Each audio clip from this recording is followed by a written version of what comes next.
Robert Fico tornou-se primeiro-ministro da Eslováquia pela primeira vez em 2006, levando ao parlamento o partido Smer Social-Democracia, que ele criou e que era apresentado como uma alternativa às elites corruptas dos anos 90. E aí começou tudo. Por exemplo, o ministro da Construção renunciou após publicar licitações em um quadro próximo ao gabinete, favorecendo empresas ligadas ao partido governista. Ou o ministro da Ecologia renunciava por negociar cotas de emissão de gases estufa, ou o das Finanças por informações privilegiadas. Não vou comentar os escândalos de bens não declarados do círculo de Fico.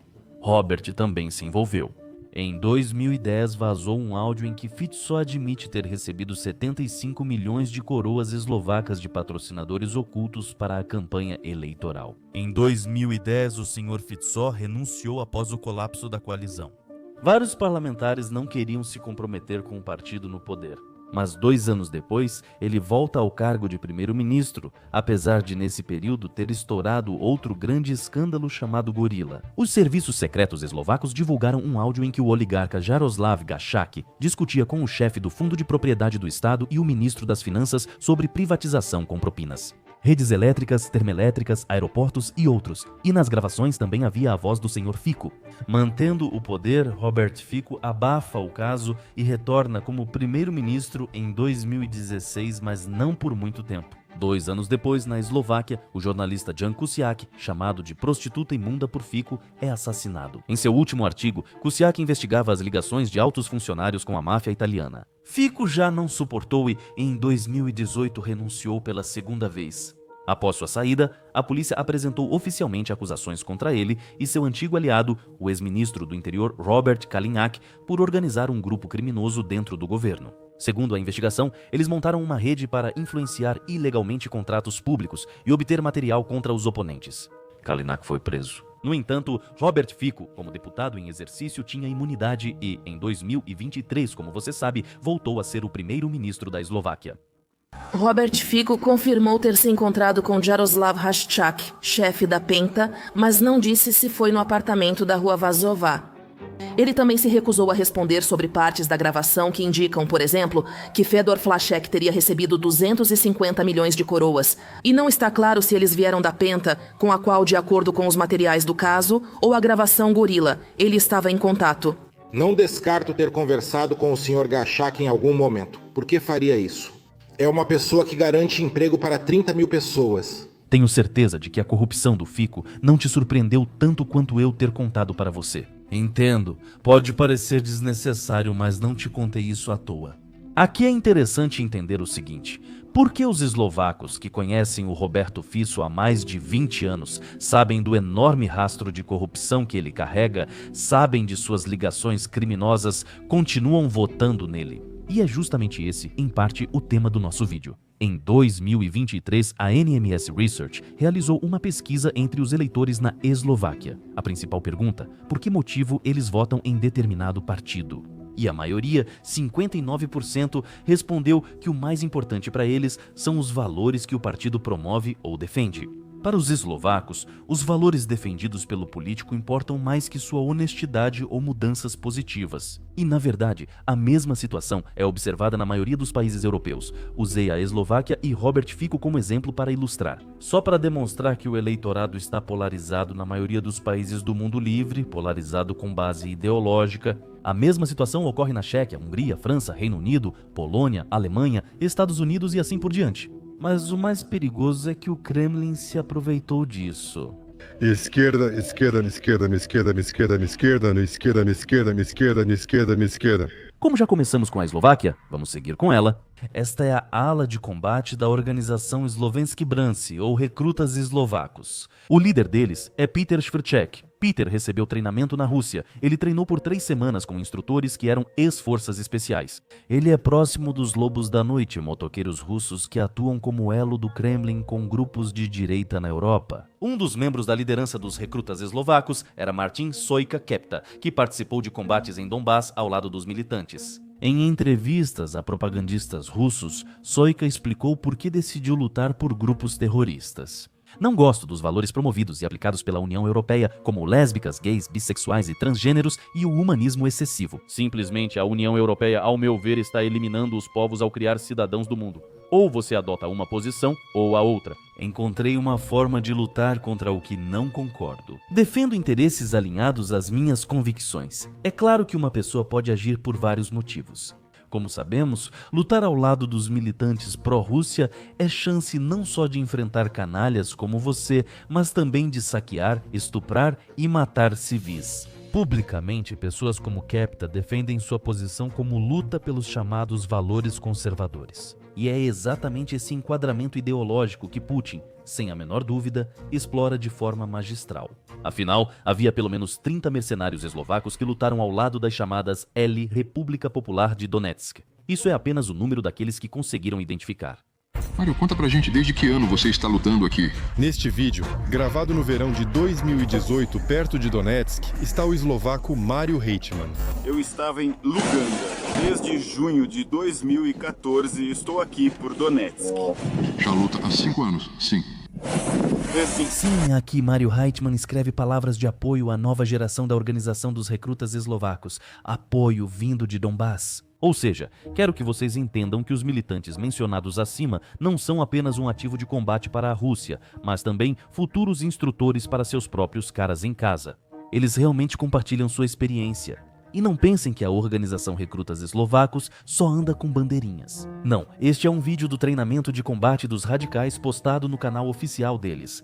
Você não acha um pouco suspeito que uma organização que defende a preservação dos valores tradicionais e é contra os imigrantes esteja treinando táticas de combate em campo? Provavelmente esse é o elemento mais importante para dispersar à marcha lésbicas, gays, bissexuais e transgêneros. Mas brincadeiras à parte, na realidade estamos diante de uma célula de combate formada sob a supervisão do Kremlin, e parte dos seus membros já lutou ao lado da Rússia em sua guerra agressiva contra a Ucrânia. O principal é que esse grupo é unido ideologicamente, sendo contra ideias ultraliberais, o domínio dos imigrantes e a agenda ocidental. E agora vou dizer algo polêmico. Claro, as elites ocidentais criaram sozinhas essa situação explosiva. Só uma coisa surpreende aqui.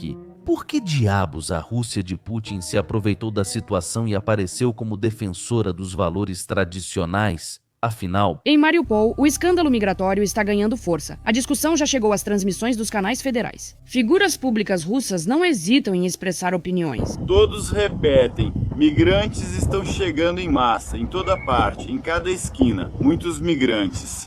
Sabe, nós observamos que eles já se mudaram para o dormitório com as famílias. Ou seja, já vemos, a idosos e crianças, eles simplesmente trouxeram suas famílias imediatamente. Entende? Esse tipo de assimilação é inaceitável. Agora estamos andando pela cidade. Há migrantes em todo lugar. As ruas estão cheias de migrantes. É o que reclama o rapper russo e ativista pró-governo Misha Mavashi durante viagem a Mariupol ocupada. Ele se opõe aos migrantes da Ásia Central e à construção de mesquitas em Moscou. Misha Mavashi acredita que moradores locais perderam acesso ao trabalho devido à chegada de migrantes da construção civil. Oleg Tsarev compartilhou opinião semelhante. sim, um país onde uma região vive sob suas próprias regras, onde pessoas dali sequestram impunemente e o filho do chefe agride alguém em prisão preventiva diante das câmeras por queimar um livro, se diz defensora dos valores cristãos tradicionais. Impressionante. Mas para nós, o absurdo dessa situação é óbvio. No entanto, para os europeus, isso não é evidente. Assim surgem movimentos de extrema-direita financiados e incentivados pelo Kremlin. Mas claro, o objetivo de criá-los não é tentar proteger a Europa dos migrantes. Como vocês sabem, o objetivo de Putin é completamente diferente. Qual é? Então vejam só. Na página oficial do Facebook, a organização Recrutas Eslovacos afirma: os Branci eslovenos ocuparam vários pontos de travessia de fronteira. Kitseya, Rajka, Skalica, Salka, Sturovo, Ponte do Mosteiro e Ferroviária. Essas passagens foram ocupadas durante a mobilização das Forças Nacionais de Defesa. O objetivo principal era verificar a situação, observar o estado real e controlar as ações da polícia e das forças armadas mencionadas. Uma organização paramilitar está aprendendo a controlar postos de fronteira. Talvez você ache que isso era necessário pelo fluxo de imigrantes, mas não era. Tudo supostamente ocorria apenas como treinamento. Além disso, a Eslováquia raramente recebe fluxos de imigrantes devido à sua localização. Então talvez eu não insista e talvez os curadores dos recrutas tivessem outros objetivos. Como dizem os blogueiros, deixe sua opinião nos comentários. Aliás, essa pergunta é parcialmente respondida por outro militante eslovaco que participa da guerra contra a Ucrânia, Stefan Potocki. Investigadores do Informe Napalm citam as palavras dele. O link do material está na descrição. Peço que todos se inscrevam nesse projeto lendário. Potocki foi à Ucrânia lutar contra a União Europeia, pois sempre se opôs à entrada da Eslováquia na organização. Ele afirma que a Eslováquia virou colônia, a União Europeia a deixou na miséria, a economia foi destruída e os eslovacos são explorados. O próprio Potocki se define como um revolucionário profissional, lutando contra o regime corrupto e os oligarcas. Ele disse que há 25 mil pessoas como ele na Eslováquia. Stefan Potocki se define como extrema-esquerda, mas pela regra da ferradura, os radicais dos extremos se assemelham bastante. Potocki esteve muito envolvido com o movimento Kotleba, Partido Popular Nossa Eslováquia.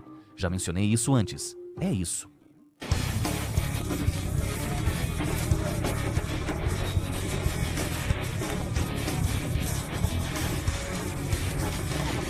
À frente dessa marcha está Marian Kotleba, o fundador do Kotleba, Partido Popular Nossa Eslováquia. Ele iniciou seu caminho com uma marcha, usando um uniforme que me lembra algo, mas não sei o que. Após isso, o movimento de direita virou o partido citado antes e chegou ao parlamento com 14 cadeiras. O uniforme preto foi substituído por suéteres militares mais discretos, mas os parlamentares ainda se destacavam dos demais servidores. Apesar da mudança no guarda-roupa, o Kotleba, Partido Popular Nossa Eslováquia, segue sendo uma célula de direita pró-Rússia. As ligações entre seguidores de Kotleba e o Kremlin já foram observadas, desde a retórica, como a defesa da saída da Eslováquia da União Europeia e a queima de bandeiras da União Europeia, até o financiamento. No meu vídeo, contei sobre as cartas de Uzovsky que, com dinheiro do oligarca do Kremlin, Konstantin Malafiv, financiava partidos de extrema-direita e extrema-esquerda na Europa, inclusive o Kotleba, Partido Popular Nossa Eslováquia. A lista de movimentos de direita militarizados na Eslováquia pode crescer. Por exemplo, Vzdor Kisusi, que significa resistência Kisusi. Este é o braço paramilitar dos Kotlebovci, com até 400 pessoas. Há também movimentos mais respeitáveis, como o Movimento de Renascimento Eslovaco. Movimento de Renascimento Eslovaco, que tem como exemplo e melhor presidente da Tchecoslováquia, Josef Tiso, colaborador de Hitler e executado por isso. Na verdade, eu poderia continuar, mas isso te cansaria. O ponto central é claro, esses movimentos na Eslováquia compartilham uma ideologia e recebem financiamento do Kremlin. Mas, sabe, tudo o que eu falei até agora foi apenas uma introdução ao tema principal do vídeo. Não mencionei a situação política interna na Eslováquia à toa. O que quero dizer é o seguinte: A estabilidade nesta parte do continente euroasiático só será alcançada se forem garantidas garantias de segurança confiáveis e de longo prazo. Bem, por exemplo, da forma como foram apresentadas em nossas iniciativas de dezembro de 2021 e foram rejeitadas pelo Ocidente, como hoje também lembrou de forma eloquente Alexander Grigorievich Lukashenko. Existem várias versões sobre o motivo pelo qual Putin não quer acabar com a guerra, rejeitando a proposta extremamente vantajosa de Trump, com a qual ele simplesmente sairia ileso da situação. Removendo sanções, mantendo territórios ocupados e recuperando mercados energéticos europeus. Alguns afirmam que o ditador do Kremlin teme a reação popular porque os objetivos da operação militar especial não foram atingidos. Alguns afirmam que a guerra permite que Putin aperte ainda mais o controle e mantenha o poder. Alguns acham que a guerra justifica a crise econômica, mas, na minha opinião, todas essas ideias são bobagem. O regime autoritário que Putin construiu pode lidar facilmente com todos esses desafios. A questão é outra. Vladimir Vladimirovich tem objetivos mais ambiciosos e não quer se limitar à parte das 4 regiões. Esses objetivos foram anunciados nas iniciativas de Moscou em dezembro de 2021, cuja principal exigência era o retorno da OTAN às fronteiras de 1997. Lavrov falou sobre isso há um ano. Mais uma vez, ele articula diretamente: a estabilidade nesta parte do continente euroasiático só pode ser alcançada sob a condição de garantir garantias de segurança confiáveis e de longo prazo. Essa exigência deles não mudou durante todos esses anos de guerra, e o que eu contei para vocês antes, que a Rússia financia e recruta células de combate em vários países europeus, faz parte da estratégia para alcançar o objetivo principal. Ou seja, a Ucrânia é só uma etapa intermediária. Moscou, se vencer, usará como usou os homens de Lugandônia enviados contra as fortificações ucranianas com rifles Mosin. Ou seja, Putin não pretende parar, porque ele ainda nem começou nada. Mas o mais assustador é que na Europa não percebem essa ameaça. Uma ameaça que vem não só de fora, mas também de dentro do país. Ambos os lados se interessam. Para a alternativa para a Alemanha, a legitimação é crucial. Quando esse partido era pouco conhecido na Alemanha, suas delegações eram recebidas em alto nível em Moscou, o que aumentava seu reconhecimento. As elites russas já estão em guerra com a Europa, com a Alemanha, há pelo menos 10 anos, em uma guerra híbrida. Por isso, tudo que enfraquece o sistema e as instituições políticas e prejudica as decisões é apoiado. E aí aparece alguém que questiona todo o sistema político em princípio. Pessoa que divulga desinformação russa nas redes sociais. Ele se torna o parceiro ideal para minar a democracia tanto na Alemanha quanto em toda a Europa. Sim, mas não é só desinformação. E na verdade é perigoso pensar assim. A questão é que as organizações paramilitares, sobre as quais falei no exemplo da Eslováquia, são na verdade células de combate adormecidas que estão aprendendo a assumir o controle dos postos de fronteira. Com experiência de combate, vêm opositores políticos que defendem União Europeia e OTAN como inimigos. Agora pergunte a si mesmo: se Putin decidir atacar países da aliança, essas células não seriam ativadas? Afinal, eles estão em toda parte, inclusive na Polônia. Falei disso no vídeo, agora você já sabe sobre a Eslováquia. Na Alemanha, o partido mais popular é financiado e apoiado pela Rússia, e seus apoiadores estão basicamente esperando que a Rússia venha e os salve. Estou aqui porque sou amigo do Putin e quero que ele salve essa Alemanha do caos que está acontecendo aqui. Espera aí, cara. A Rússia já libertou os moradores de Bakhmut. Agora está libertando os moradores de Kupinsk. E Dresden precisa esperar só mais um pouco. Eu deveria ter lançado este vídeo muito antes, pois planejava que ele fizesse parte de uma série sobre por que Putin pode decidir invadir a Europa.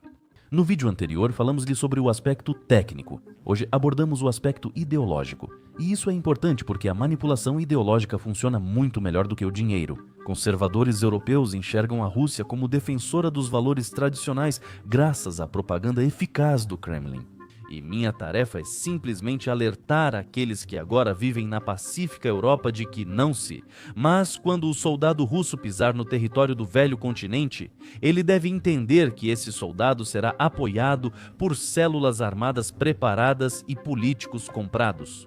Putin já está pronto para iniciar a guerra, tanto militar quanto politicamente. Quando ela vai começar, é difícil prever, mas o terreno está sendo preparado para isso. E o financiamento de organizações paramilitares é um elemento dessa preparação. O fato de terem cancelado a compra dos nossos vasos sanitários vai custar caro para eles. Acho que na situação de hoje eles realmente precisariam deles. E essa piada sobre Putin fazendo necessidades em uma maleta não é só uma piada, é uma demonstração de desprezo pelos europeus. Como se dissesse: quem são esses moradores mimados do velho mundo, acostumados a uma vida confortável?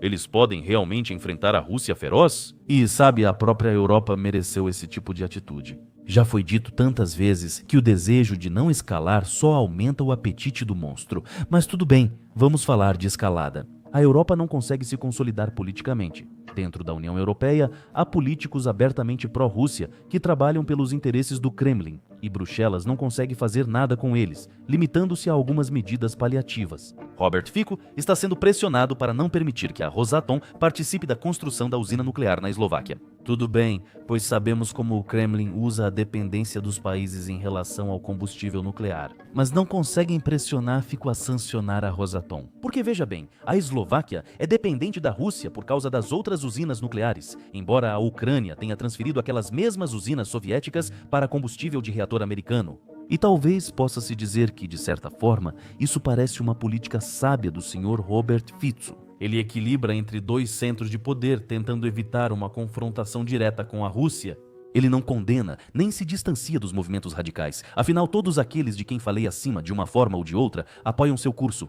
No entanto, essa defesa ostensiva da soberania para agradar um Estado que ataca jardins de infância sem escrúpulos só fará com que o próprio Robert Fico seja o primeiro a ser devorado pelos radicais. No fim, a Eslováquia perderá a soberania e os Kadyrovci decidirão quais valores tradicionais ficarão nesse pequeno país europeu. Quem duvida, confira. Só avisei.